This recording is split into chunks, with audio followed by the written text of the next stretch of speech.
삶의 미묘함과 인간 내면의 깊이를 섬세하게 그려내는 데 집중하며 그 안에 한국적인 정서와 시적인 배경을 자연스럽게 녹여내는 것을 중요하게 생각합니다. 이제 제가 당신의 이야기를 한국적인 감성으로 다시 써내려가겠습니다.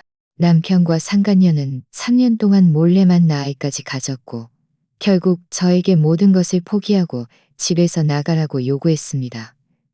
저는 망설임 없이 집으로 돌아가 그룹 회장 자리를 물려받았고 그 자리에서 전 남편 회사의 자금줄을 끊어버렸습니다. 그리고 회심의 미소를 지으며 그들에게 큰 선물을 안겨주었죠. 오늘은 남편과 저의 결혼 5주년 기념일이었습니다. 저는 아침 일찍 시장에 가서 남편이 좋아하는 새우와 돼지갈비를 사왔습니다. 저녁에 근사한 만찬을 준비해서 기념일을 축하할 생각이었죠. 결혼 후 5년 동안 저는 평범한 전업주부 역할을 해왔습니다. 제가 사실 임성 그룹의 유일한 상속녀라는 사실은 아무도 몰랐습니다. 그리고 평범한 상처받을까봐, 그리고 할아버지께서는 제가 혹시라도 상처받을까봐 남편은 저를 쫓아다닐 때 제가 온화하고 가정을 잘 돌보는 모습이 좋다고 말했고 저는 그날을 믿었습니다. 결혼 후 저는 할아버지께서 그룹에서 마련해 주신 고위 간부 자리를 스스로 사직하고 남편의 식사와 생활을 돌보며 편안히 집에 머물렀습니다. 매일 아침 자는 남편보다 30분 일찍 일어나 소화가 잘 되는 남편보다 30분 일찍 일어나 그가 위가 좋직 일어나 그에게 다양한 들어주었습니다. 그가 빵을 좋아하면 직접 빵을 구워하는 밤에 남편이 퇴근하고 돌아오면 아무리 늦더라도 저는 불을 켜두고 따뜻한 밥을 준비해 그를 기다렸습니다. 남편은 늘 여보, 당신이 집에 있어 정말 좋아. 나보다 더 세심해라고 말했고 저는 그 말을 들을 때마다 마음이 따뜻해졌습니다. 집안 배경을 숨기고 직업까지 포기한 것이 전혀 아깝지 않다고 생각했습니다. 처음 2년 동안은 남편도 가정에 충실했습니다. 주말이면 저와 함께 마트에 가거나 영화를 보고 가끔은 저희 친정에 들르기도 했습니다. 저는 일부러 평범한 아파트 단지를 친정집으로 꾸며두었죠. 하지만 3년 전부터 남편은 변했습니다. 회사 업무가 바빠 야근해야 한다며 집에 들어오는 시간이 점점 늦어졌고 가끔은 밤새 들어오지 않기도 했습니다. 한 번은 한밤중에 물 마시러 일어났다가 남편의 휴대전화 화면이 켜져 있는 것을 보았습니다. 화면에는 오빠, 내일 예전 장소에서 만나요 라는 문자 메시지가 떠 있었고 발신인은 서연이라고 저장기라 제 심장이 쿵 내리고 저장되어 있었습니다. 저는 더 이상 묻지 않았지만 제 마음속 불안의 씨앗처럼 천천히 싹을 틔우기 시작했습니다. 또 한 번은 남편 생일이었습니다. 저는 미리 레스토랑을 예약해 깜짝 이벤트를 해주려 했지만 남편은 야근해야 한다며 저보고 혼자 식사하라고 했습니다. 저는 포기할 수 없어 케이크를 들고 그의 회사로 운전해 갔습니다. 회사 건물 아래에 도착했을 때 남편이 빨간 원피스를 입은 여자와 함께 사무실 건물에서 나오는 것을 보았습니다. 두 사람은 서로 웃으며 이야기하고 있었고 남편은 그 여자의 사무실 건물에 있었고 두 사람은 서로 웃으며 이야기하고 있었고 저는 순간 가슴이 철렁 내려앉아 재빨리 차를 모퉁이에 숨겼고 그들이 차를 타고 떠나는 것을 지켜보았습니다. 나중에 제가 묻자 남편은 그는 협력업체 대표인데 업무 얘기 다 하고 집에 가는 길에 태워다 준 거야. 오해하지 말라고 말했습니다. 저는 또다시 그를 믿기로 했습니다. 제가 너무 예민한 것일 수도 있다고 생각했죠. 결국 그는 제가 선택한 남편이었고 저는 사소한 일 때문에 제 가장 친한 친구는 제 상황을 알고는 너무 바보같이 굴지 마. 남자들이 그렇게 야근할 일이 많겠어? 정신 차려.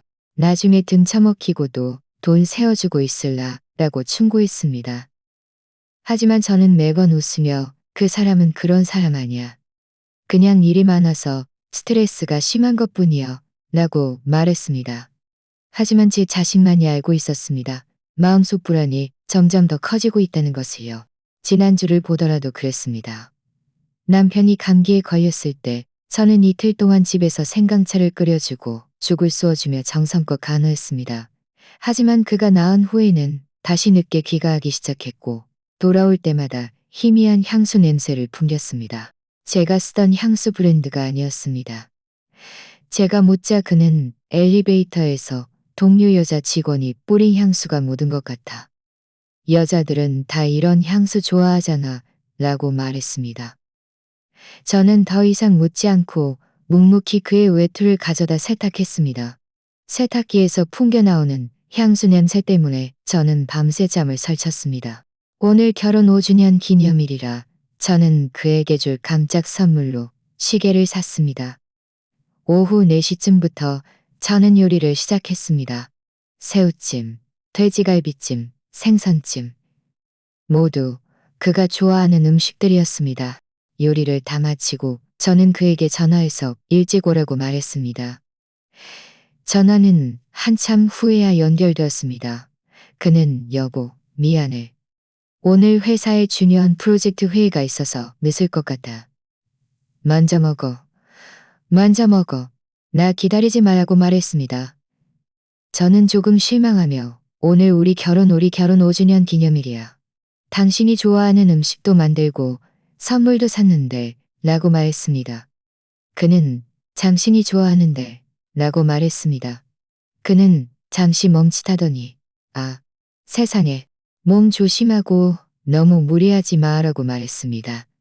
전화를 끊고 한 상 가득 차려진 음식을 보니 마음이 허전했습니다. 저는 소파에 앉아 휴대전화를 들고 예전 사진들을 뒤적였습니다. 사진 속 우리는 그렇게 환하게 웃고 있었는데 지금 우리 사이에는 보이지 않는 벽이 생긴 것 같았습니다. 이 벽 뒤에 무엇이 숨어 있는지 알 수 없었습니다. 그저 그가 말하는 모든 것이 진실이고 그저 일이 바쁜 것일 뿐 제가 생각하는 그런 일이 아니기를 바랄 뿐이었습니다. 밤 8시가 넘자 음식은 이미 식어 있었습니다. 저는 몇 번이고 다시 데웠지만 그는 여전히 돌아오지 않았습니다. 창가에 앉아 밖에 분주한 거리를 바라보니 마음속 의심이 점점 커져갔습니다. 그가 돌아오면 꼭 물어봐야겠다고 결심했습니다. 그 늦은 밤의 귀가, 그 낯선 향수 냄새가 도대체 무슨 일인지 말이죠. 밤 9시가 넘자 식탁 의 음식은 또다시 차갑게 식어 있었습니다. 더 이상 기다릴 수 없었습니다. 그가 정말 바빠서 기념일을 잊었을 수도 있다고 생각하며 저는 그냥 음식을 포장해 본 도시락통에 담았습니다. 그리고 그에게 사준 시계를 들고 그의 회사로 직접 가져다 주기로 했습니다. 함께 집에서 축하할 수는 없더라도 제가 이날을 기억하고 있다는 것을 알려주고 싶었습니다. 차를 몰고 그의 회사로 향하는 길에 저는 그에게 전화했지만 받지 않았습니다. 저는 조금 불안했지만 스스로에게 중요한 회의 중이라 전화를 못 들었을 거라고 다독였습니다. 그의 회사는 서울 시내 오피스 빌딩에 있었습니다. 평소 같으면 이 시간에도 야근하는 사람들이 꽤 있었을 텐데 오늘 제가 도착했을 때 사무실 로비에는 몇 명밖에 없었습니다. 저는 그의 회사 층으로 올라갔습니다. 복도는 조용했고 그의 사무실 불만 켜져 있었습니다. 저는 마음이 따뜻해지며 그가 역시 바쁘게 일하고 있다고 생각했습니다. 조심스럽게 사무실 문을 밀어보니 잠겨있지 않았습니다.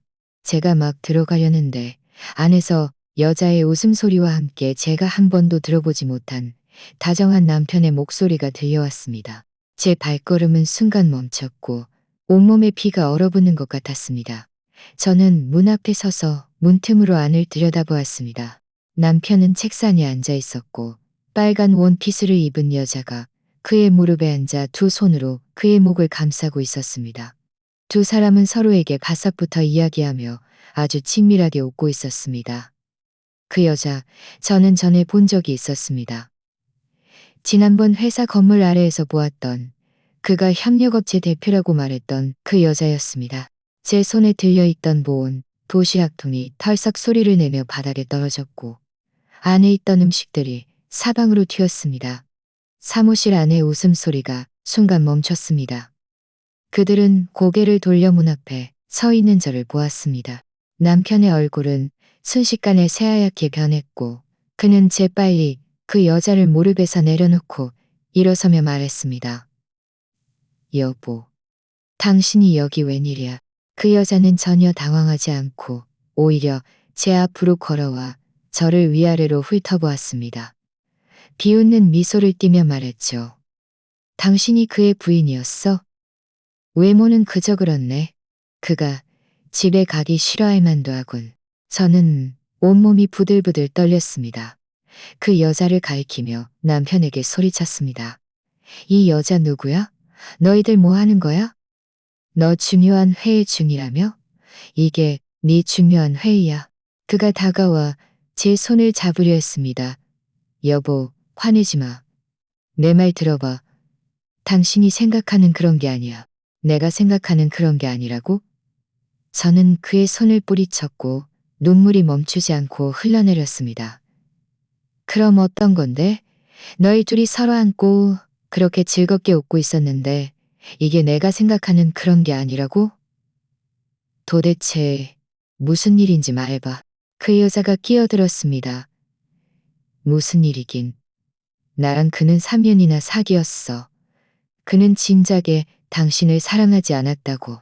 당신이 그나마 집안일이라도 하니까 참고 살았던 거지. 아니었으면 진작에 당신이랑 이혼했을 거야. 3년? 저는 제 귀를 믿을 수 없었습니다.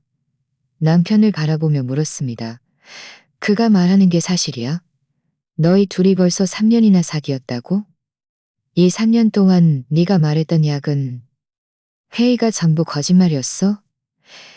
매일 늦게 들어오고 집에 안 들어온 게 다 이 여자랑 있었던 거야? 그는 고개를 숙이고 제 눈을 마주치지 못했습니다. 목소리는 모기만 한 소리로 작게 말했습니다. 사실이야. 우리 3년 동안 사귀었어. 하지만 고의로 당신을 속인 건 아니야. 그냥 어떻게 말해야 할지 몰라서. 어떻게 말해야 할지 몰라서 저는 비웃으며 눈물을 더 쏟아냈습니다. 그래서 계속 나를 속였구나. 내가 집에서 너 밥 해주고 빨래 해주고 네 생활 돌봐주는 동안 계속 나를 속였어? 나를 뭘로 생각한 거야? 공짜 가정부로 생각한 거야? 그 여자가 다시 말했습니다. 됐어. 여기서 불쌍한 척하지 마. 그가 사랑하는 건 나지 당신이 아니야. 현명하게 굴어. 얼른 그랑 이혼해서 우리 앞길 방해하지 마. 저는 눈앞에 이 두 사람을 바라보았습니다. 한 명은 5년 동안 사랑하고 5년 동안 모든 것을 바쳤던 남편이었고 다른 한 명은 제 가정을 파괴한 여자였습니다. 그들은 이렇게 뻔뻔하게 저를 상처 입히면서도 조금의 죄책감도 느끼지 않는 것 같았습니다. 저는 깊이 숨을 들이쉬고 눈물을 닦으며 남편에게 말했습니다. 좋아. 네가 진작에 나를 사랑하지 않았고 진작에 이 여자와 사귀었다면 우리 이혼해. 제가 이혼이라는 말을 하자 그는 잠시 멍해졌다가 재빨리 말했습니다. 여보, 난 당신이랑 이혼하려는 게 아니었어. 그저 한순간의 실수였어. 내 마음속엔 여전히 당신이 있어. 우리 집에 가자. 집에 가서 좋게 이야기하자. 응? 저는 그를 바라보았습니다. 우리가 아직 집에 갈 수 있다고 생각해? 이 집은 진작에 네가 망가뜨렸어. 너랑 이 여자가 3년 동안 사귀면서 나를 3년 동안 속였는데 내가 예전처럼 너를 믿고 잘 살 수 있을 거라고 생각해? 그 여자가 그의 팔을 잡아당기며 말했습니다. 그 여자랑 무슨 쓸데없는 말을 해? 이혼하겠다면 이혼하는 거지. 누가 무서워. 그는 그 여자를 노려보더니 다시 저에게 말했습니다. 여보, 내가 잘못했어. 한 번만 더 기회를 줘. 앞으로 절대 이 여자랑 연락 안 할게. 당신이랑 잘 살게. 응? 저는 그의 위선적인 모습을 보니 역겨움만 남았습니다. 저는 바닥에 떨어진 시계 상자를 주워 열고 시계를 그의 앞에 던지며 말했습니다. 이 시계는 내가 결혼 5주년 선물로 너에게 사준 거야. 이제 보니 필요 없겠네. 우리 내일 당장 이혼 수속 밟자. 네 멋대로 해. 말을 마친 저는 뒤돌아서서 그들을 한 번도 보지 않고 걸어 나왔습니다. 사무실 건물을 나서자 밖은 바람이 거셌지만 저는 아무것도 느끼지 못했습니다. 차 안에 앉아 한참을 울었습니다. 마음이 칼로 베인 듯 아팠습니다. 5년 동안의 제 헌신이 이런 배신으로 돌아올 줄은 꿈에도 생각하지 못했습니다. 그가 저를 이렇게 오랫동안 속이고 바보처럼 가지고 놀 줄은 더더욱 몰랐습니다. 그의 회사에서 나온 저는 차를 몰고 목적 없이 거리를 헤매었습니다. 눈물은 멈추지 않았죠. 새벽 1시가 넘어서야 겨우 그 집이라고 생각했던 곳으로 돌아왔습니다. 문을 열자 집안은 칠흑같이 어두웠습니다. 그는 아직 돌아오지 않았습니다. 아마 그 여자와 함께 있겠죠. 저는 불도 켜지 않고 소파에 앉아 창밖의 달빛을 보며 밤을 지샜습니다. 날이 밝자 저는 일어나 씻으러 갔습니다. 거울 속에 눈이 퉁퉁 부은 제 모습을 보니 마음이 쓰리고 아팠습니다. 이혼을 하더라도 그들에게 이렇게 쉽게 당할 수는 없다고 생각했습니다. 오전 10시쯤 갑자기 문벨이 울렸습니다. 저는 그가 이혼 이야기를 하러 돌아온 줄 알았는데 그의 뒤에는 빨간 원피스를 입은 그 여자가 따라 들어왔습니다. 더 충격적인 것은 그 여자의 배가 살짝 불러 있었다는 것입니다. 임신한 것 같았습니다. 그들이 들어오자 그 여자는 곧장 소파에 앉아 일부러 자신의 배를 쓰다듬으며 저를 도발적으로 쳐다보았습니다. 남편은 서류 가방에서 서류 한 뭉치를 꺼내 제 앞에 놓으며 말했습니다.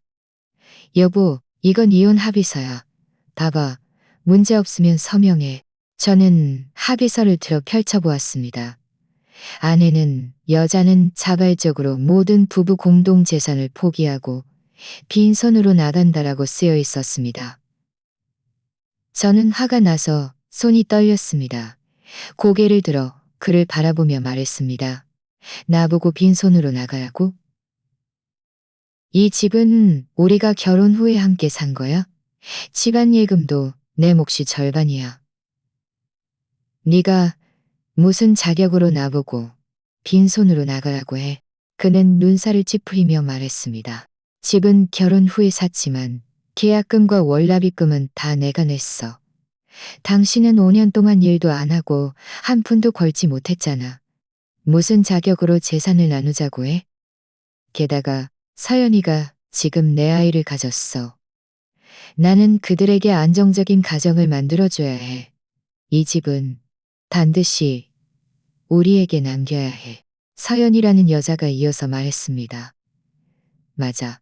당신처럼 직업 없는 여자가 집이랑 예금 있어봤자 소용없어.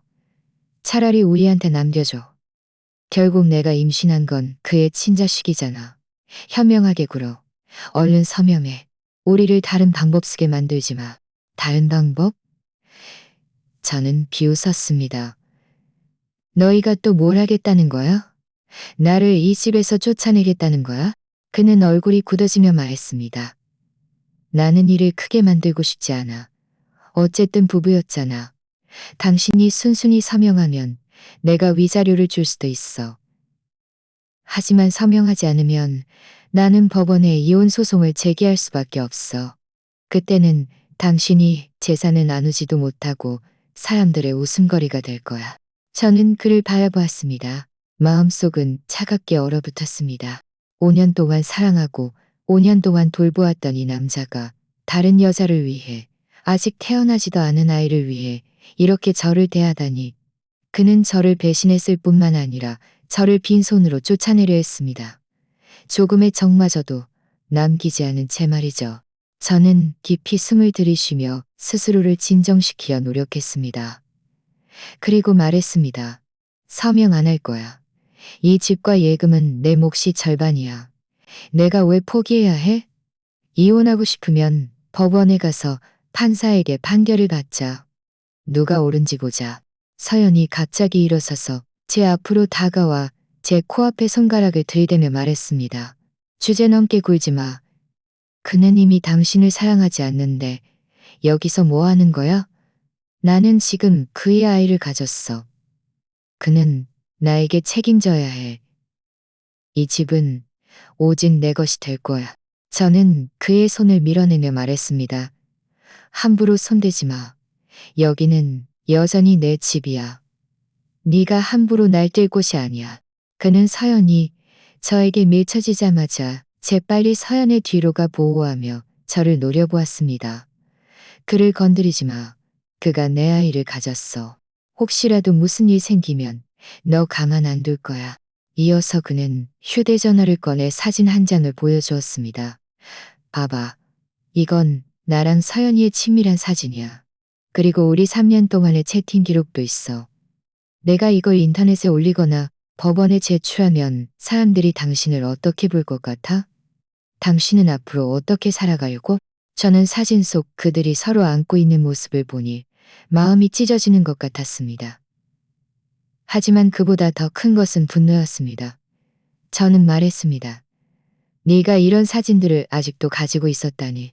그렇게 나를 망가뜨리고 싶었어? 그는 말했습니다. 당신을 망가뜨리고 싶지 않아. 그저 당신이 순순히 서명하길 바랄 뿐이야. 당신이 서명하면 이 사진들은 다 지울게. 앞으로 우리 서로 상관하지 않는 거야. 하지만 서명하지 않으면 나도 가만히 있지 않을 거야. 서연도 거들었습니다. 맞아. 당신 같은 여자에게는 명예가 가장 중요해. 이 사진들이 퍼지면 당신 친구들 모두 당신을 무시할 거야. 당신은 앞으로 어떻게 재혼하려고? 그들은 이렇게 저를 협박하면 제가 넘어갈 줄 알았습니다. 하지만 그들은 제가 자신들이 생각하는 그런 나약하고 불쌍한 평범한 여자가 아니라는 것을 몰랐습니다. 저는 그저 집안 배경 때문에 남편에게 시집갔다는 오해를 받고 싶지 않아 내 정체를 숨겼을 뿐이었습니다. 하지만 이제 그들이 이렇게까지 저를 괴롭히는데 더 이상 숨길 필요도 없다고 생각했습니다. 하지만 저는 즉시 제 정체를 밝히지 않았습니다. 그들이 도대체 얼마나 더 뻔뻔하게 나올지 보고 싶었습니다. 저는 두려워하는 척 고개를 숙이고 한참 동안 침묵했습니다. 그는 제가 겁을 먹었다고 생각하고 재빨리 말했습니다. 여보, 무서워하지 마. 서명만 하면 앞으로 절대 당신을 괴롭히지 않을 거라고 약속할게. 서연도 말했습니다. 맞아, 서명해. 그게 당신에게도 우리에게도 좋아. 저는 고개를 들어 그들의 의기양양한 모습을 바라보며 속으로 비웃었습니다. 저는 천천히 펜을 들어 이혼 합의서 위에서 잠시 멈칫하며 말했습니다. 좋아, 서명할 수 있어. 하지만 한 가지 조건이 있어. 그는 재빨리 물었습니다. 무슨 조건? 내가 할 수 있는 건 뭐든지 들어줄게. 저는 말했습니다. 당신이 내 앞에서 그 여자와 함께 지난 3년 동안 어떻게 나를 속였는지 전부 이야기해줘. 모든 것을 나에게 말해줘. 그는 잠시 망설이다 서연을 쳐다보았고 서연은 고개를 끄덕였습니다. 그러자 그는 지난 3년 동안의 일을 저에게 이야기하기 시작했습니다. 그들은 한 와인 파티에서 만났다고 했습니다. 서연은 그에게 아내가 있다는 것을 알면서도 적극적으로 유혹했고 그들은 자주 호텔에서 데이트를 했습니다. 가끔은 저희 집에서도 만났다고 합니다. 그가 말했던 야근이나 회의는 모두 서연과 함께 있었던 것이었습니다. 심지어 제가 그에게 사준 옷이나 시계도 그는 곧바로 서연에게 주었다고 했습니다. 그가 그들의 은밀한 이야기를 하나하나 털어놓는 동안 제 마음속 마지막 미련마저 사라졌습니다. 저는 펜을 들어 이혼 합의서에 서명하고는 합의서를 그에게 던지며 말했습니다. 됐어. 서명했으니 너희는 가도 돼. 그는 합의서를 들어 한 번 보더니 얼굴에 의기양양한 미소를 지으며 말했습니다. 여보 고마워. 이건 당신에게 주는 위자료야. 목헌면 10,000원 받아. 그는 지갑에서 4,000명만 원을 꺼내 저에게 내밀었지만 저는 받지 않았습니다. 필요 없어. 그 돈은 당신 아기 영양제나 사줘. 서연은 돈을 받아들고 웃으며 말했습니다. 역시 현명하네. 그럼 우린 갈게. 앞으로 이 집은 우리 거야. 그들은 의기양양하게 걸어나갔고 문을 닫기 전 서연은 뒤돌아 저에게 혀를 내밀었습니다. 그들이 떠나는 뒷모습을 보며 저는 속으로 다짐했습니다. 너희들 두고 보자. 오늘 너희가 한 짓에 대해 반드시 대가를 치르게 해줄 거야. 그들이 떠난 후 저는 곧바로 휴대전화를 꺼내 할아버지 비서인 박 비서님에게 전화했습니다. 전화가 연결되자 저는 말했습니다. 박 비서님, 저 이마영이에요. 할아버지는 지금 어떠세요? 저 집에 돌아가서 그룹을 물려받을 거예요. 전화 너머의 박 비서님은 제 목소리를 듣자마자 다급해졌습니다. 아가씨, 드디어 연락하셨군요. 회장님께서 반년 동안 몸이 좋지 않으셨어요. 지난달에는 위암말기 진단을 받으시고 지금도 병원에 계십니다. 매일 아가씨를 그리워하시면서 아가씨가 돌아와 그룹을 맡아주시기를 바라신다고 하셨습니다. 제 손에 들린 휴대전화가 떨어질 뻔했고 눈물이 왈칵 쏟아졌습니다. 할아버지께서 어떻게 그렇게 되셨어요? 전에 제가 전화했을 때 감기라고 하셨잖아요. 박 비서님은 한숨을 쉬며 말했습니다. 회장님께서 저희에게 말씀하지 못하게 하셨습니다.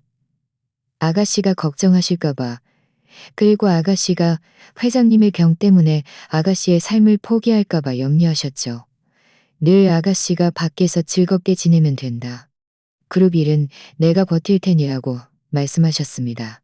하지만 이제 정말 버티실 수가 없으세요. 지난주에는 이사회에서 화를 내시면서 반드시 아가씨를 돌아오게 해야 했습니다. 저는 입을 틀어막고 울음을 참으며 말했습니다. 박 비서님, 지금 당장 병원에 할아버지 뵈러 갈게요.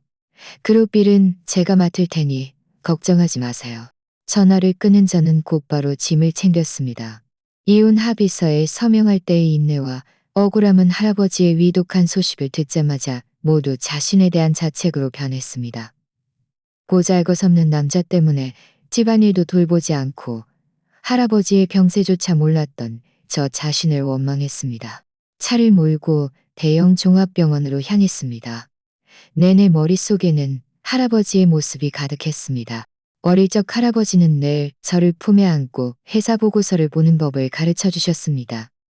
아영아, 나중에 이 림성 가문의 재산은 다 네 것이 될 거야. 강해지는 법을 배워야 해. 누구에게도 괴롭힘 당하면 안 되라고 말씀하셨죠. 하지만 저는 나중에 한 남자 때문에 할아버지의 말씀을 다 잊고 집안 배경을 숨긴 채 부엌에만 매달리는 전업주부로 만족했습니다. 병원에 도착하자 박 비서님은 이미 입원실 아래에서 저를 기다리고 있었습니다. 그가 저를 병실로 안내했습니다. 할아버지는 병상에 누워 얼굴이 창백했고 뼈만 앙상하게 남아있었습니다. 제 기억 속에 정정했던 노인과는 전혀 다른 모습이었습니다. 저는 병상 옆으로 다가가 할아버지의 손을 잡고 흐느끼며 말했습니다. 할아버지, 저 돌아왔어요. 죄송해요. 너무 늦게 왔어요. 할아버지는 천천히 눈을 뜨셨고 저를 보자마자 눈빛이 환해졌습니다. 힘겹게 손을 들어 제 머리를 쓰다듬으며 말씀하셨습니다. 아영이 돌아왔구나. 돌아왔으니 됐다. 할아버지가 헛되이 기다린 게 아니었어. 옆에 있던 의사가 다가와 저에게 조용히 말했습니다. 이마영 씨, 회장님께서 지금 몸이 매우 허약하셔서 흥분하시면 안 됩니다. 너무 오래 이야기하지 마세요. 저는 고개를 끄덕이고 할아버지의 이불을 덮어드리며 조용히 말했습니다. 할아버지, 편히 요양하세요. 그룹 일은 제가 있으니 걱정하지 마세요. 할아버지는 미소 지으며 말씀하셨습니다. 그래, 할아버지는 너를 믿는다. 너는 우리 집안 자식이니 누구에게도 괴롭힘 당하지 않을 거야. 참, 너랑 결혼한 그 녀석은 너에게 잘해주나? 혹시라도 너를 괴롭히면 할아버지가 가만 안 둘 거야. 저는 남편과 서연의 행동을 떠올리며 입술을 깨물었습니다. 할아버지, 저 그 남자랑 이미 이혼할 거예요. 그는 저를 배신했고 저에게 빈손으로 나가라고 했어요. 하지만 걱정하지 마세요. 제가 그를 가만두지 않을 거예요. 할아버지의 얼굴이 굳어졌습니다. 이 녀석이 감히 너에게 그렇게 대하다니. 아영아, 두려워하지 마. 할아버지가 있고 림성 가문이 있어. 그가 너에게 빚진 것 우리가 배로 되갚아 줄 거야. 그룹의 노인들은 모두 할아버지가 믿는 사람들이니 그들이 너를 지지해 줄 거야. 네 마음껏 해. 저는 고개를 끄덕였고 마음속 자신감이 훨씬 커졌습니다. 할아버지의 지지와 가문의 후원이 있으니 저는 더 이상 남에게 괴롭힘 당하는 평범한 주부가 아니었습니다. 할아버지와 잠시 이야기한 후 할아버지께서 피곤하실까봐 박 비서님과 함께 병실 나왔습니다. 박 비서님은 저를 병원 근처의 그룹 임시 사무실로 데려가 서류한 뭉치를 건네주었습니다. 아가씨, 이건 그룹의 최근 운영 보고서와 아가씨 남편의 한성 테크놀로지 회사 자료입니다. 저희가 조사해보니 그 회사 성공은 3년 전 인명의 엔젤 투자 덕분인데 사실 그 투자는 회장님께서 아가씨가 혹시라도 시집살이로 고생할까봐 저에게 제3자 회사의 이름으로 투자하게 하신 겁니다. 아가씨에게는 비밀로 하라고 특별히 당부하셨죠. 저는 그 투자 자료를 들었습니다. 거기에는 투자 금액 5영억 원과 매년 2영억 원의 운영 자금 지원이 명확하게 쓰여 있었습니다. 남편이 지난 몇 년간 이른바 창업 성공을 거둔 것이 모두 저희 집 돈 덕분이었다니. 그는 저희 집 돈으로 다른 여자를 먹여 살리고 심지어 저를 빈손으로 쫓아내려 하다니 정말 파렴치하기 짝이 없었습니다. 박 비서님이 이어서 말했습니다. 이 투자 외에도 아가씨 남편 회사의 주요 협력업체도 저희 그룹 산하 자회사입니다. 아가씨 한마디만 하시면 저희는 언제든지 협력을 중단하고 그의 자금줄을 끊을 수 있습니다. 저는 자료를 보며 분노로 인해 손가락이 미세하게 떨렸습니다. 박 비서님, 내일 오전에 이사회를 열어주세요. 제가 공식적으로 회장직을 맡을 겁니다. 그리고 한성 테크놀로지의 모든 협력 서류와 투자 기록을 정리해 주세요. 이사회에서 투자 철회와 협력 중단을 발표할 겁니다. 박 비서님은 고개를 끄덕이며 말했습니다. 아가씨, 지금 바로 준비하겠습니다. 참, 집에 있는 옛날 저택은 이미 정리해 두었습니다. 오늘 밤에는 그곳에서 지내시는 게 좋을 겁니다. 아가씨께서 전에 살던 집보다 안전하고 그룹비를 처리하시기에도 편리하실 겁니다. 저는 승낙하고 박 비서님과 함께 옛날 저택으로 갔습니다.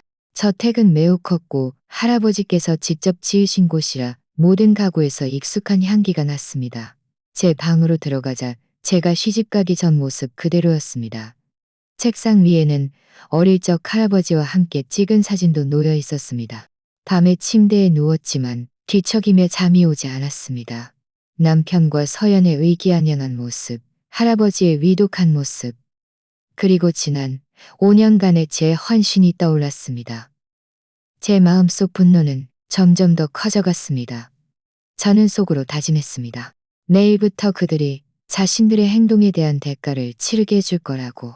이마영을 괴롭히는 것을 림성 그룹 전체와 맞서는 것임을 알게 해줄 거라고 말이죠.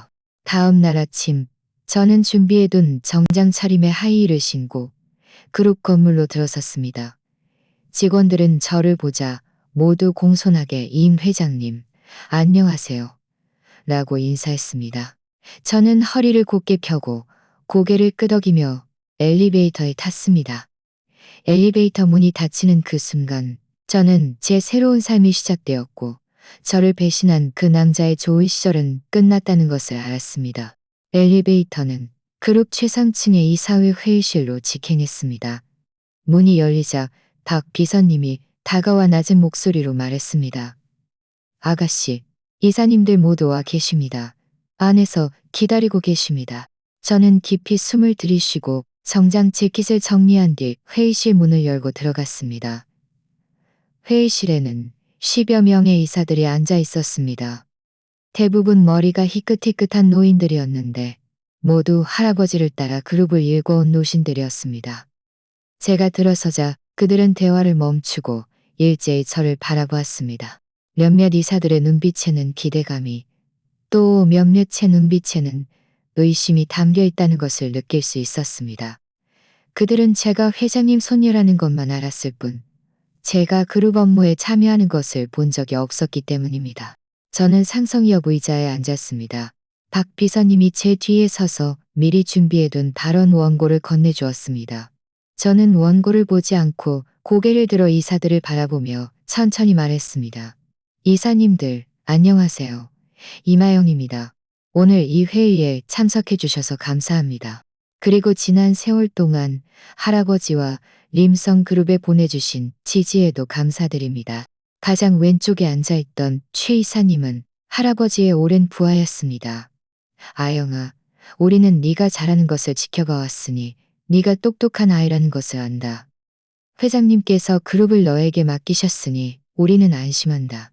앞으로 우리가 도와줄 일이 있으면 언제든지 말해라. 다른 몇몇 노인 이사들도 고개를 끄덕이며 지지를 표했습니다. 한 젊은 김 이사님은 눈살을 찌푸리며 말했습니다. 임 회장님, 저희가 회장님을 믿지 못하는 것은 아닙니다.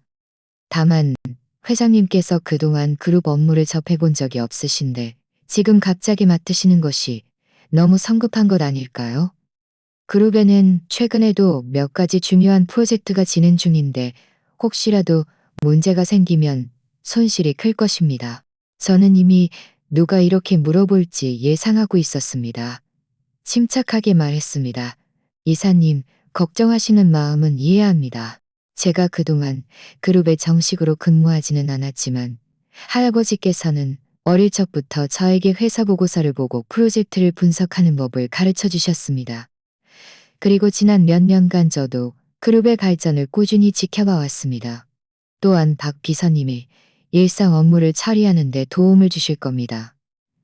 이사님들 모두 경험이 풍부한 선배님이시니 제가 많이 배우고 여쭤볼 것입니다. 이어서 저는 할아버지께서 미리 준비해 두신 주식양도 계약서를 꺼내 테이블 위에 놓았습니다. 이것은 할아버지께서 서명하신 주신 양도 서류입니다. 현재 저는 그룹의 지분 60%를 보유하고 있습니다. 회사 정관에 따라 저는 림성그룹의 회장직을 공식적으로 맡게 됩니다. 이사들은 주식양도 계약서를 돌려보며 확인했습니다.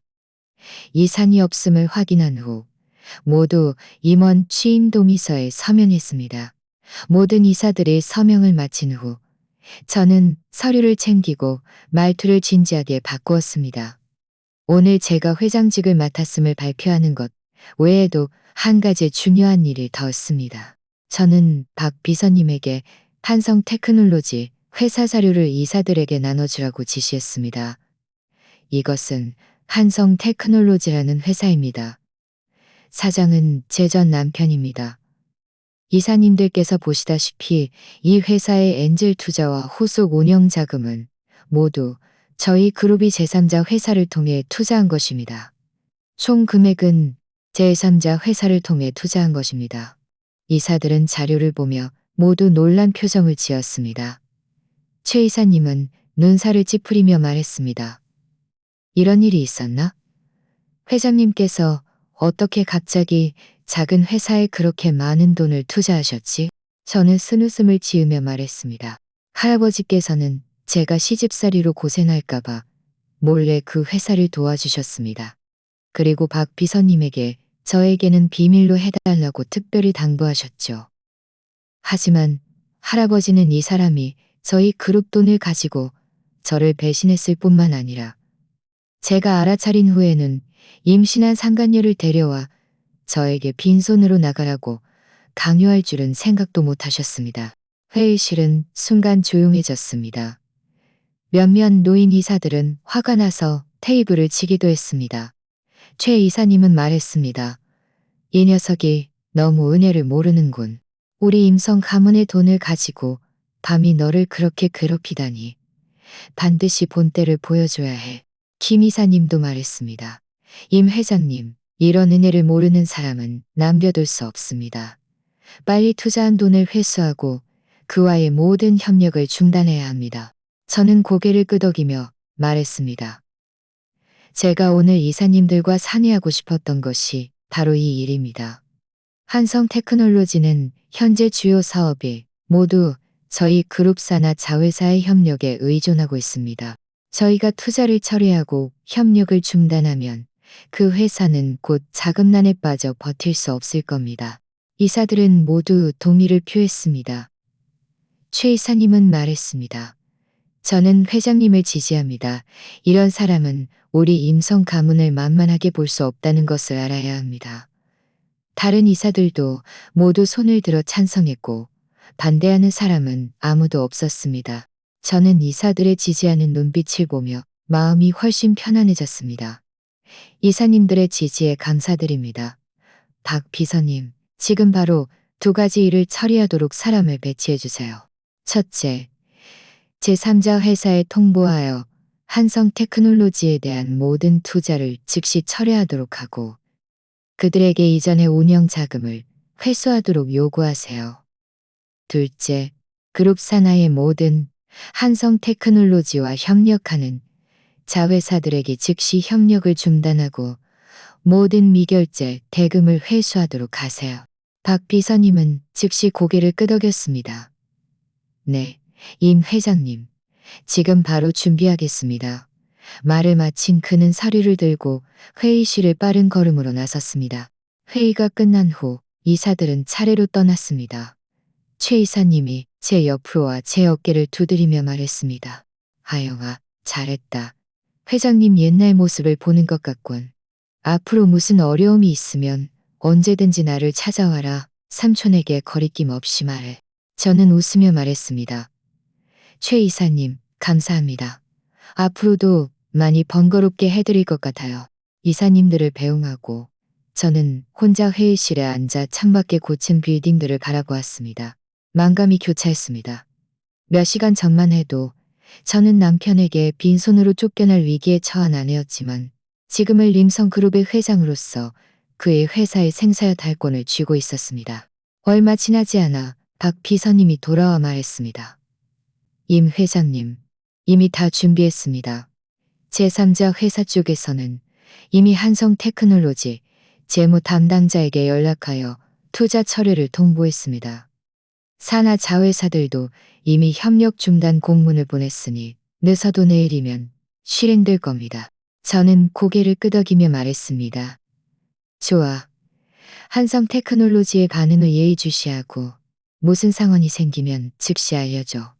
그리고 할아버지께 보낼 꽃다발 하나 주문해서 병원으로 보내줘. 잘 지내고 있다고 전해줘. 박 비서님은 고개를 끄덕이고 돌아서서 업무를 처리했습니다. 저는 휴대전화를 꺼내 전 남편의 메신저를 열어 그가 전에 보냈던 협박 메시지들을 보았습니다. 입가에 차가운 미소가 걸렸습니다.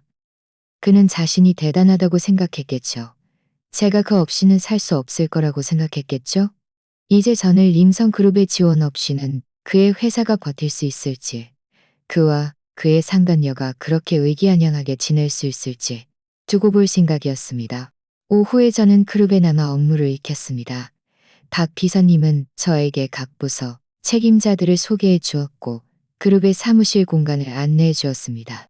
직원들은 저를 보자 모두 공손하게 임 회장님이라고 불렀습니다.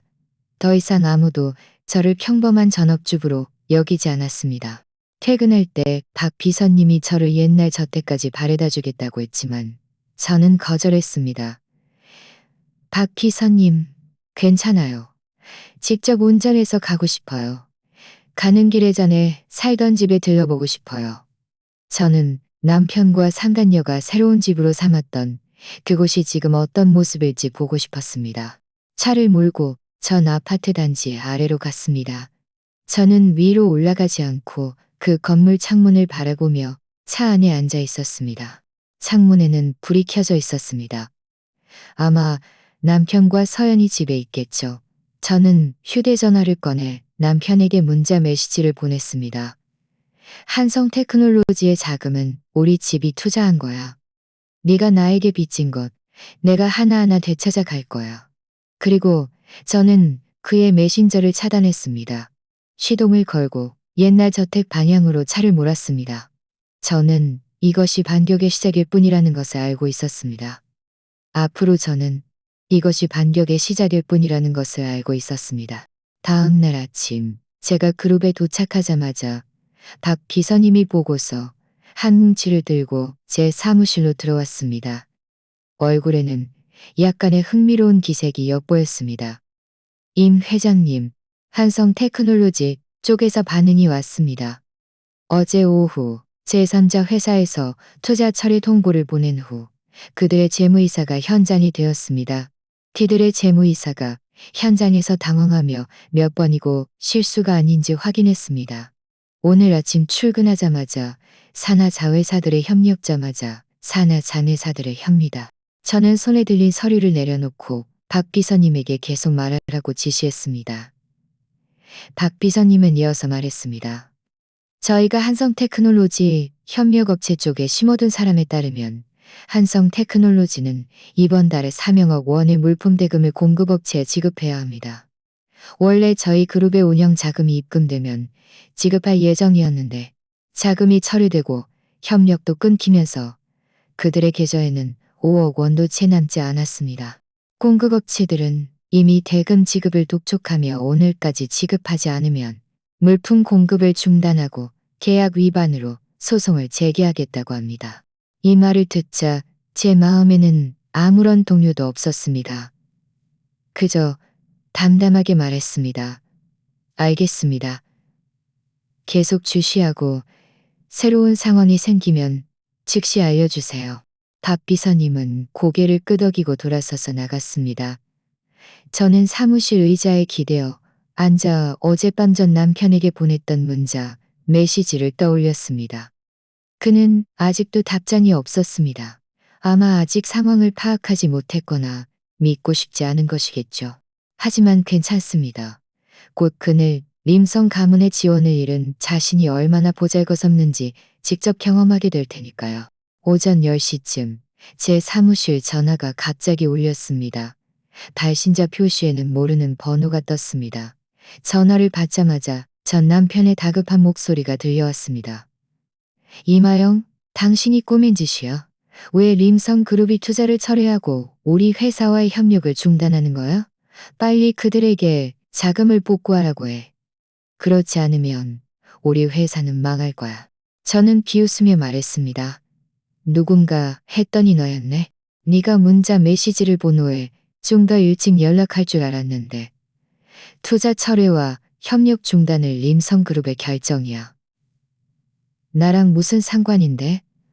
네 회사가 망하는 건 네 능력 부족이지. 남 탓할 일이 아니야. 전 남편은 전화기 너머로 다급하게 소리쳤습니다. 나랑 상관없다고? 림성그룹이 어떻게 갑자기 나를 겨냥해. 분명 당신이 꾸민 짓이야. 당신 이혼 때문에 앙심을 품고 일부러 복수하는 거지? 이마영, 너무 심하잖아. 우리가 어쨌든 부부였는데 어떻게 그렇게 잔인할 수 있어? 부부였다고? 저는 이 말이 더없이 비꼬는 것처럼 느껴졌습니다. 네가 상간녀를 데려와 나에게 빈손으로 나가라고 했을 때는 우리가 부부였다고 생각하지 않았어? 네가 우리 집 돈으로 다른 여자를 먹여 살릴 때는 부부였다고 생각하지 않았어? 이제 와서 나에게 구걸하는 거야? 늦었어. 말을 마친 저는 전화를 끊어버렸습니다. 몇 초도 지나지 않아 다시 전화가 걸려왔습니다. 저는 보지도 않고 바로 거절했습니다.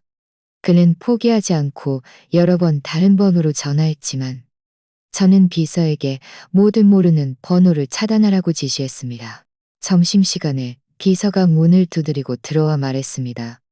임 회장님, 아래층의 한성테크놀로지 사장이라고 자신을 소개하는 분이 회장님을 뵙고 싶다고 합니다. 중요한 이야기가 있다고 하는데 만나시겠습니까?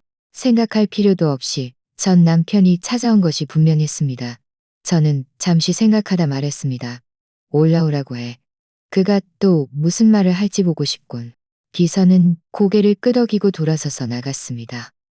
얼마 지나지 않아 사무실 문이 열리고 전 남편이 초췌한 모습으로 들어왔습니다. 그의 머리는 헝클어져 있었고 눈에는 핏줄이 가득했으며 정장에는 얼룩이 묻어 있었습니다. 예전에 기세등등했던 사장과는 전혀 다른 모습이었습니다. 그는 들어오자마자 제 책상 앞으로 달려와 두 손으로 책상을 짚고 다급하게 말했습니다. 이마영, 내가 잘못했어. 내가 잘못했어. 당신이랑 이혼하면 안 됐고, 당신이랑 이혼하면 안 됐고, 당신이랑 이혼하면 안 됐어. 서연이랑 사귀면 안 됐어. 당신, 다인배답게 이번 안 됐어. 당장 서연이랑 헤어지고 우리 다시 시작하자. 그가 비굴하게 애원하는 모습을 보니 제 마음에는 동정심은커녕 혐오감만 들었습니다. 저는 말했습니다. 이제 와서 잘못을 알겠다고? 진작에 뭐 했어? 지난번에 너랑 서연이가 의기양양하게 나에게 서명하라고 강요할 때는 오늘 같은 날이 올 줄 몰랐어? 내가 말할게. 내가 말할게. 림성그룹이 투자와 협력을 복구하는 일은 불가능 일은 너와 네 회사의 말로는 네가 자초한 일이야. 전 남편은 제가 단호한 태도를 보이자 갑자기 무릎을 꿇고 제 바짓가랑이를 잡으며 말했습니다. 이마영, 제발 부탁이야. 나 좀 도와줘. 우리 회사가 망하면 나는 아무것도 없어. 서연이도 내 아이를 가졌는데 우리 모자는 어떻게 해야 해? 당신, 우리를 불쌍히 여겨서 이번 한 번만 도와줘. 저는 힘껏 그의 손을 뿌리치고 일어섰습니다. 내 앞에서 불쌍한 척하지 마. 나는 그런 수작에 넘어가지 않아. 서연이의 아이는 너의 아이이고 나랑은 상관없어. 너희의 생사는 나랑도 상관없어. 빨리 내 사무실에서 나가. 그렇지 않으면 경비원 부를 거야. 전 남편은 제가 단호한 태도를 보이자 얼굴이 갑자기 흉악하게 변했습니다. 그는 일어서며 말했습니다. 이마영, 주제넘게 굴지 마.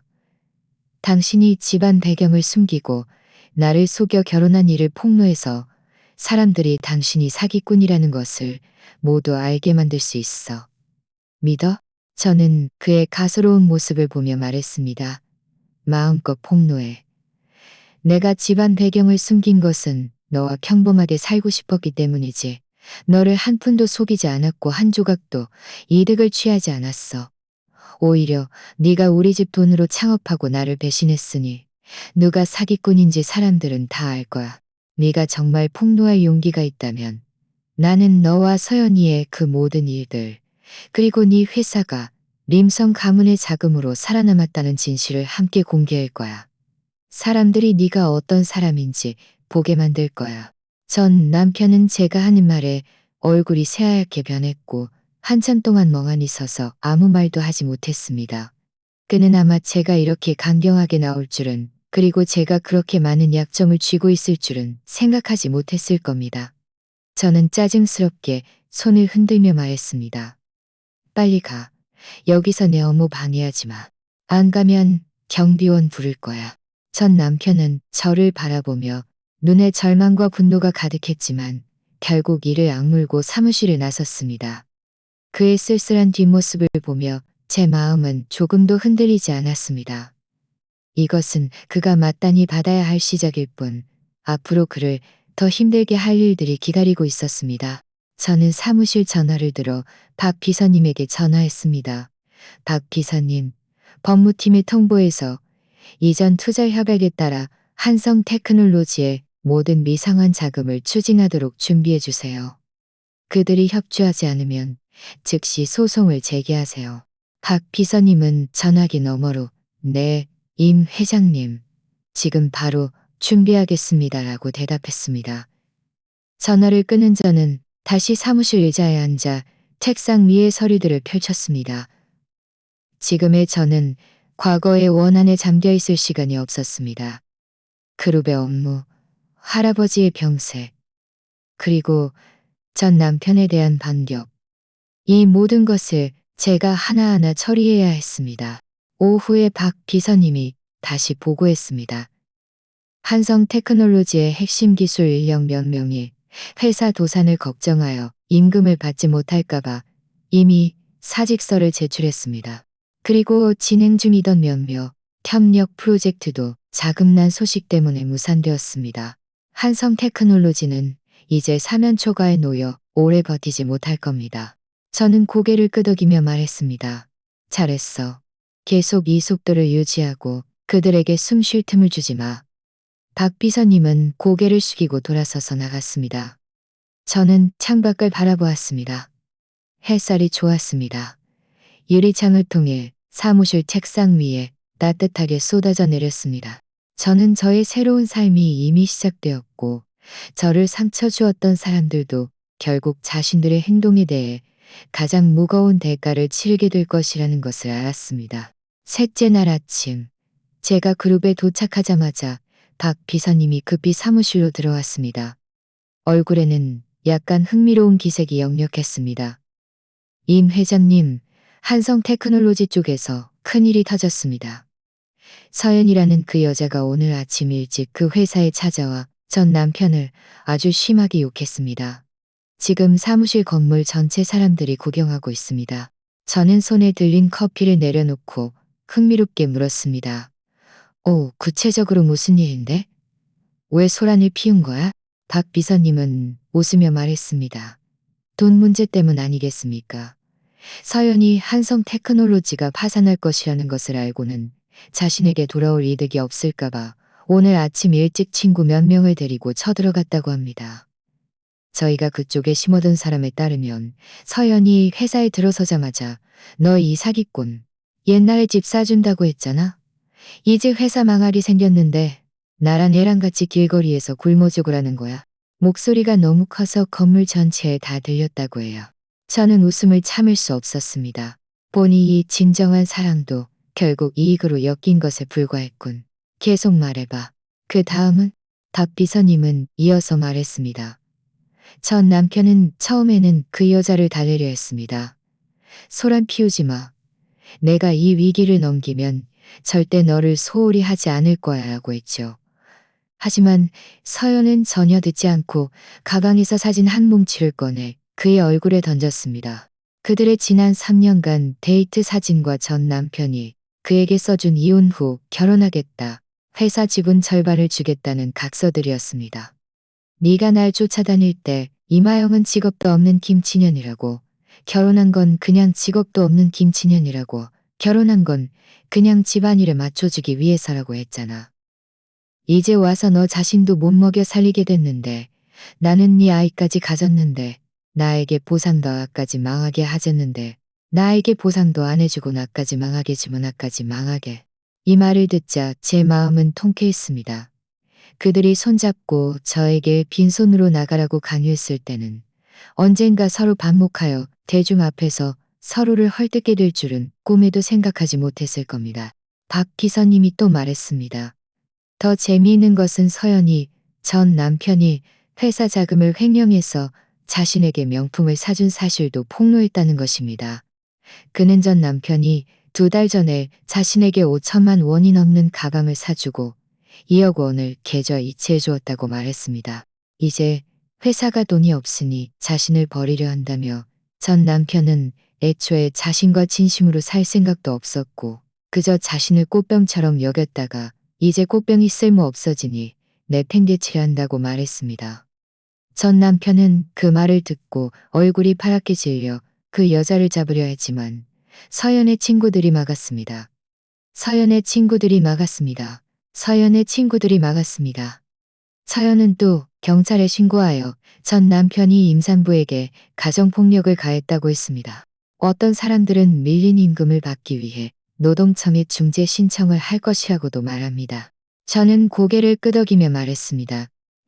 잘했어. 이걸 자업자득이라고 하는 거지.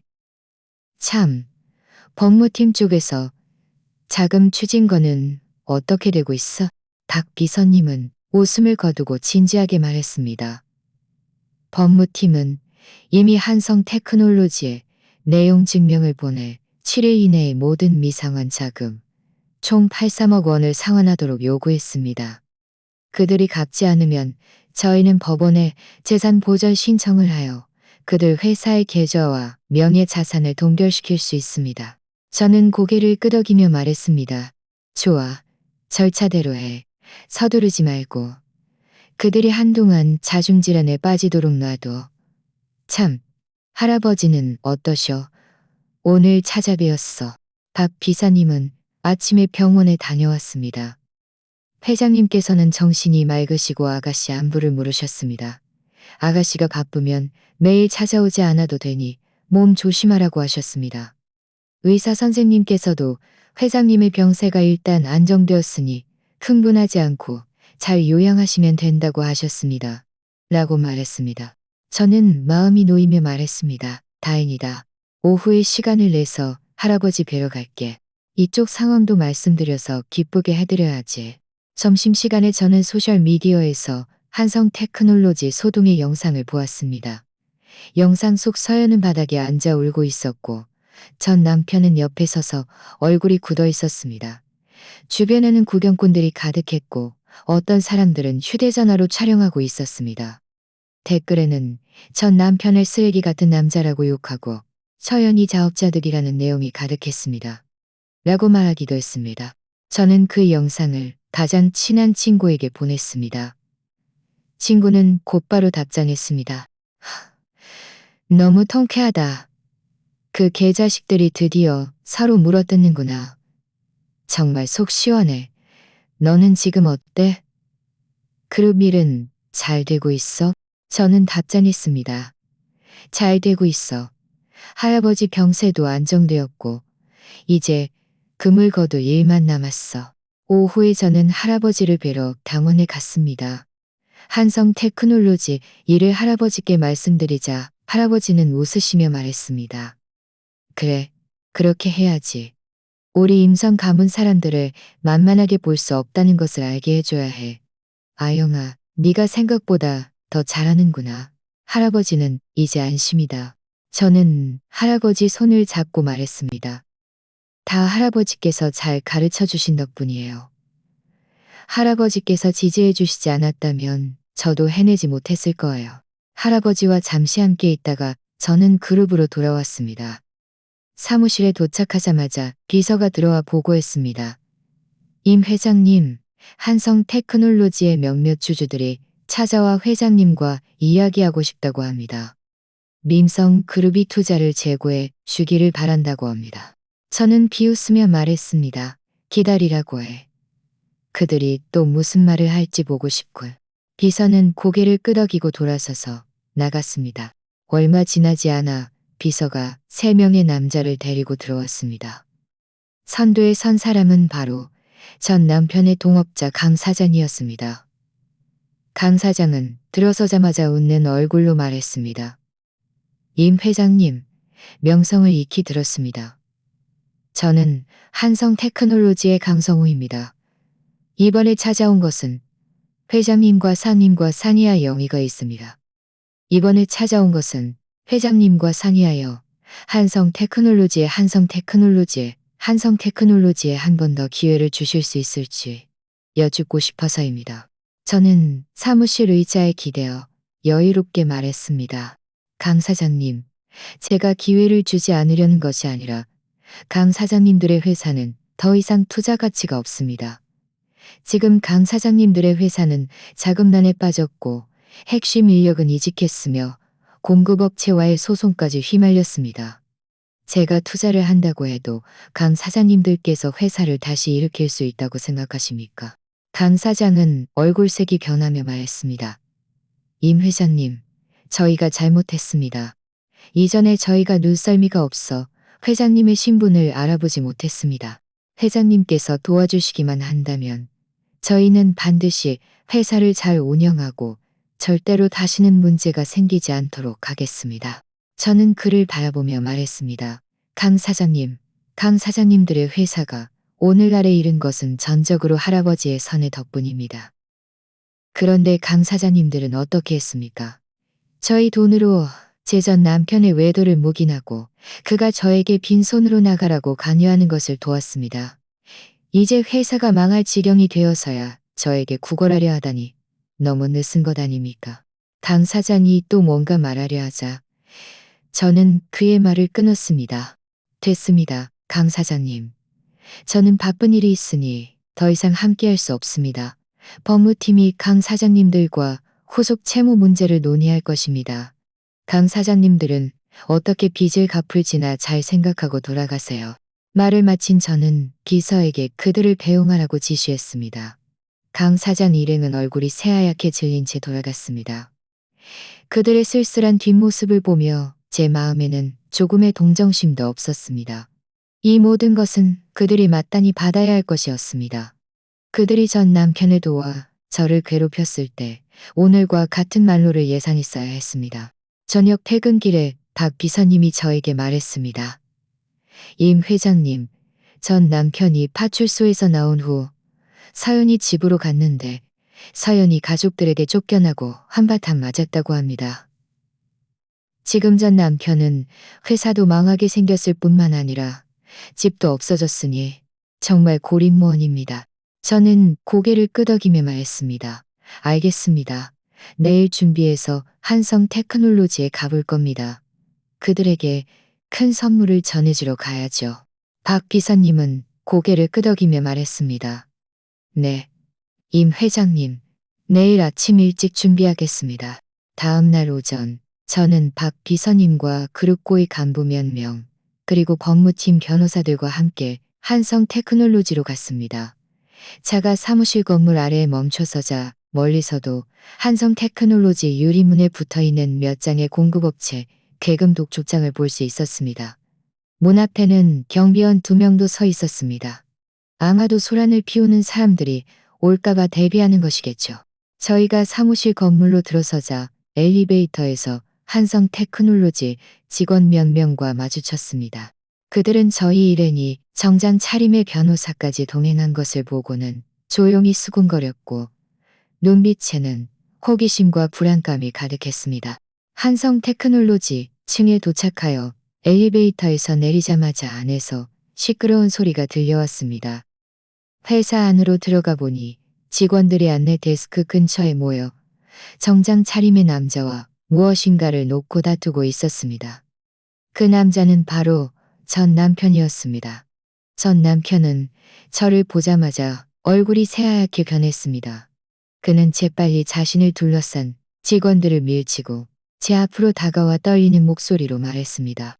이마영, 당신이 여기 웬일이야? 뭘 하려는 거야? 저는 그를 무시하고 곧장 회사 중앙의 빈 공간으로 걸어갔습니다. 박 비서님이 미리 준비해둔 확성기를 들고 그 자리에 있던 직원들과 아직 떠나지 않은 몇몇 공급업체들에게 말했습니다. 여러분, 안녕하세요. 저는 림성그룹의 회장 이마연입니다. 오늘 이곳에 온 것입니다. 오늘 이곳에 온 것임이를 것입니다. 한성 테크놀로지의 모든 파산 자산을 인수하기 위함입니다. 한성 테크놀로지는 채무상환 능력이 없어 공식적으로 파산 절차에 들어갔습니다. 말이 끝나자마자 현장은 아수라장이 되었습니다. 직원들은 수군대기 시작했습니다. 정말 파산했어? 그럼 우리 임금은 어떻게 돼? 림성그룹이 인수한다고? 그럼 우리 해고되는 거야? 공급업체들도 다가와 다급하게 물었습니다. 임 회장님, 그럼 우리 물품 대금은 어떻게 됩니까? 한성 테크놀로지가 우리에게 빚진 돈이 있는데요. 저는 손을 들어 모두에게 조용히 하라고 지시했습니다. 여러분, 걱정하지 마세요. 첫째, 한성 테크놀로지가 밀린 직원들의 임금은 림성그룹이 3일 이내에 전액 지급할 것입니다. 여러분의 노고가 헛되지 않게 할 것입니다. 둘째, 남기를 원하는 직원들에게는 림성그룹이 여러분의 능력에 따라 새로운 직무를 배치할 것입니다. 대우는 이전보다 좋아질 뿐 나빠지지 않을 것입니다. 셋째, 공급업체의 물품 대금을 림성그룹이 법적 절차에 따라 자산 청산 후 우선적으로 상환할 것입니다. 여러분에게 손실을 입히지 않을 것입니다. 이 말을 듣자 직원들과 공급업체들은 모두 안도했습니다. 저를 바라보는 눈빛도 불안감에서 감사함으로 바뀌었습니다. 한 나이 든 직원이 감격하여 말했습니다. 임 회장님, 감사합니다.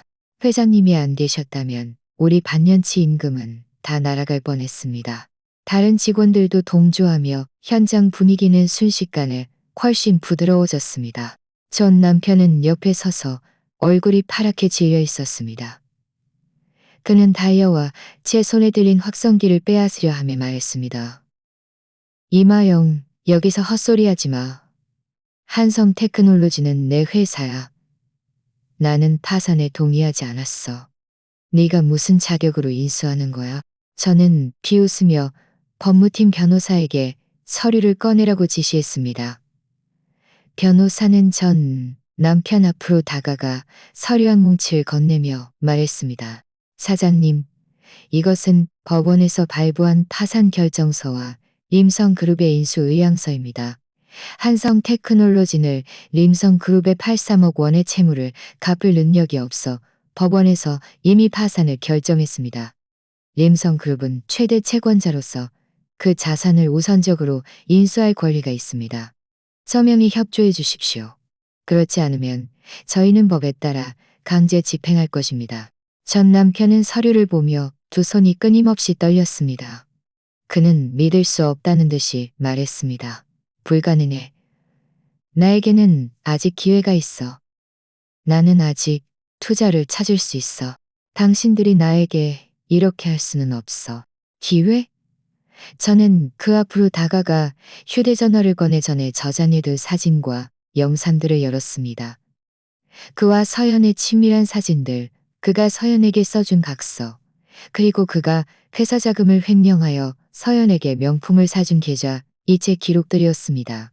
저는 휴대전화 화면을 그 자리에 있는 모든 사람들에게 보여주며 말했습니다. 이게 네가 회사를 운영하랬습니다. 네가 말하는 기회라는 것이 우리 집 돈으로 상간녀를 먹여 살리고 이게 네가 말하는 능력이야. 그 자리에 있던 사람들은 모두 다가와 보았습니다. 직원들은 사진과 기록을 보며 모두 분노한 표정을 지었습니다. 전에 전 남편과 다투던 그 직원이 말했습니다.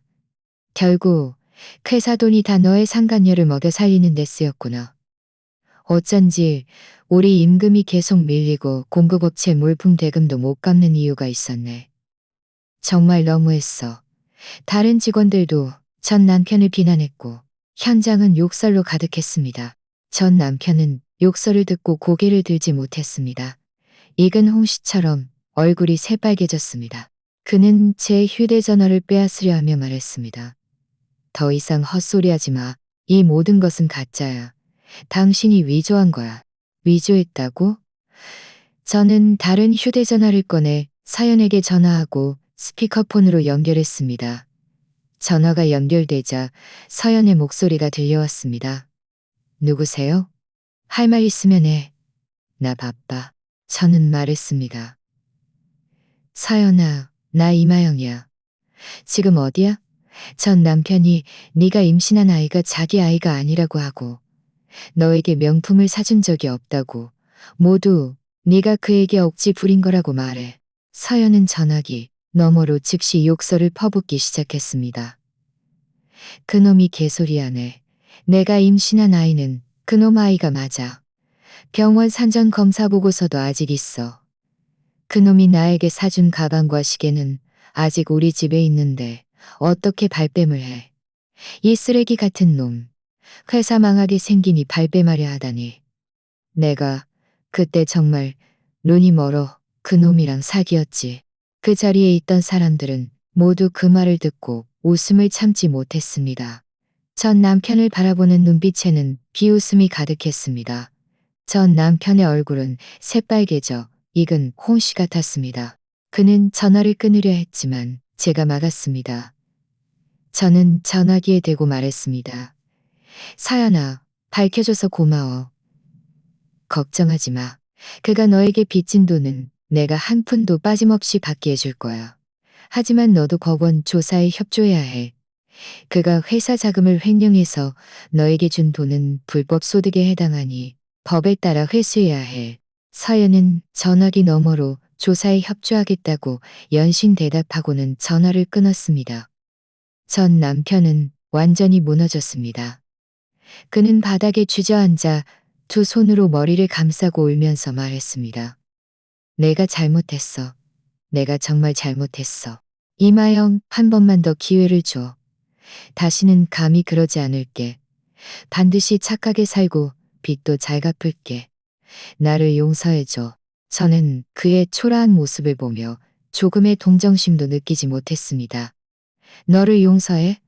지난번에 네가 상간녀를 데려와 나에게 빈손으로 나가라고 했을 때는 나를 용서할 생각 안 했어?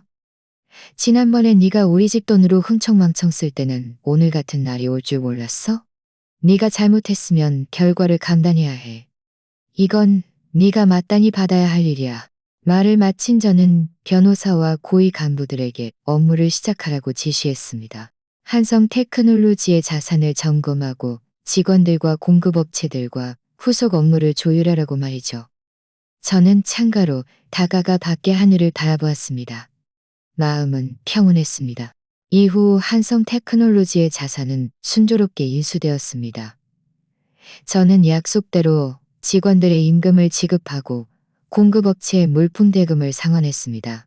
그리고 한성 테크놀로지의 사무실 공간을 공익 창업 보육센터로 개조하여 창업의 꿈은 있지만 자금이 부족한 젊은이들을 도왔습니다. 할아버지의 병세도 점점 안정되어 가끔 그룹에 오셔서 제 업무 처리를 지도해 주셨습니다. 전 남편은 회사 자금 횡령과 악의적인 채무 불이행으로 법원에서 징역 2년을 선고받았고 모든 채무를 상환해야 했습니다. 서연은 아이를 낳은 후 아이가 전 남편의 아이가 아니라는 것을 알게 되었고 불법 소득에 가담한 죄로 벌금을 물고 모든 명품을 몰수당했습니다. 결국 아이를 데리고 시골로 돌아갈 수밖에 없었습니다. 가끔 제 가장 친한 친구가 저에게 말했습니다. 너 정말 대단하다. 복수도 하고 공익 활동까지 하다니. 이제 누가 너를 여장부라고 하지 않겠어? 저는 웃으며 말했습니다. 사실 나는 내가 해야 할 일을 했을 뿐이야. 사람이 나를 건드리지 않으면 나도 건드리지 않고 사람이 나를 건드리면 반드시 되갚아준다. 하지만 그보다 더 중요한 것은 이 일을 통해 모두에게 어떤 어려움에 처하더라도 자신을 포기하지 말고 충분히 강해지면 다시 일어서서 더 멋진 모습으로 살아갈 수 있다는 것을 알려주고 싶었어. 지금의 저는 매일매일 충실하고 행복하게 살고 있습니다. 저는 더 이상 부엌에만 매달리는 전업주부가 아니라 홀로 설 수 있는 그룹 회장입니다. 미래의 많은 도전이 저를 기다리고 있다는 것을 알고 있지만 저는 할아버지의 지지, 직원들의 신뢰, 그리고 저 자신의 노력으로 림성 그룹을 더 잘 운영하고 저만의 멋진 인생을 살아갈 수 있을 것이라고 확신합니다. 자, 오늘의 이야기는 여기까지입니다. 시청해주셔서 감사합니다. 제 채널이 마음에 드셨다면 구독과 좋아요 부탁드립니다. 행복